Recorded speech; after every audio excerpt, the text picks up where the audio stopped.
The Orville, Episode 10, Firestorm. As always, warning, spoilers ahead.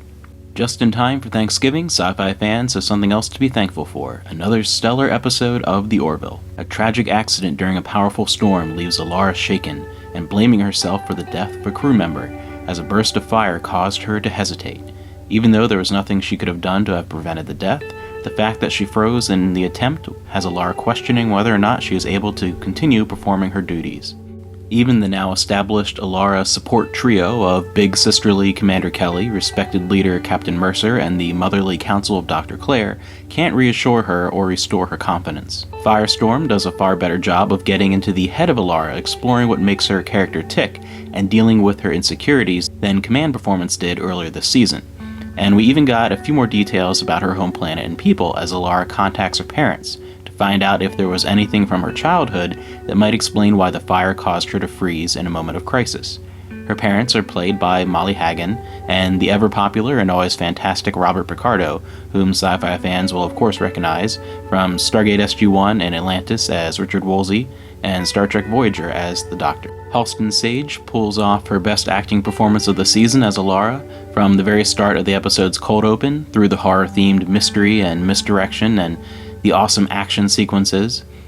The real meat of the story begins when Alara encounters a terrifying clown in the hallway, and slowly reality begins to crumble as more and more fears seemingly come to life on board the ship. The horror elements were surprisingly frightening, and Penny Johnson-Jerald did a particularly excellent job with the Doctor losing her mind and coming across as truly menacing and yet playfully insane. Firestorm also featured what are easily the best special effects shots and action sequences of the season. Of course, this is the Orville, so it wasn't all seriousness, action, and frights.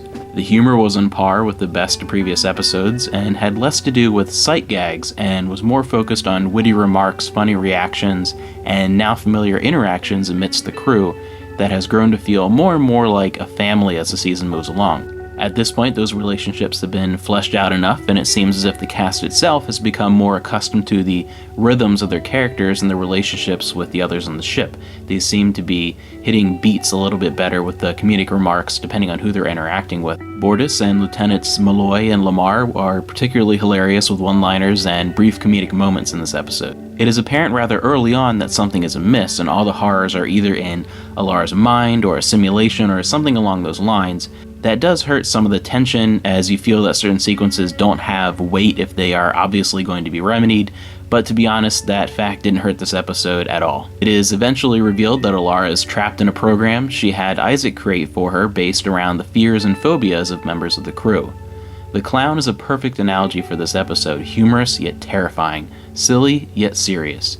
The Orville has now consistently proved that it can skillfully handle the difficult balancing act of pulling off genuine, dramatic, and socially relevant science fiction, and goofy hilarity without either aspect feeling forced, out of place, or stepping on the toes of the other. I felt that this episode really showed the Orville being its own thing, and being creative, and being genuinely funny, and well-written, and terrifying, and just all around a great episode. And this is one of those episodes that I would show to someone who has not seen the show to really kind of get them interested in starting over with the premiere and checking the show out. It was, I think, a great showpiece episode for the Orville.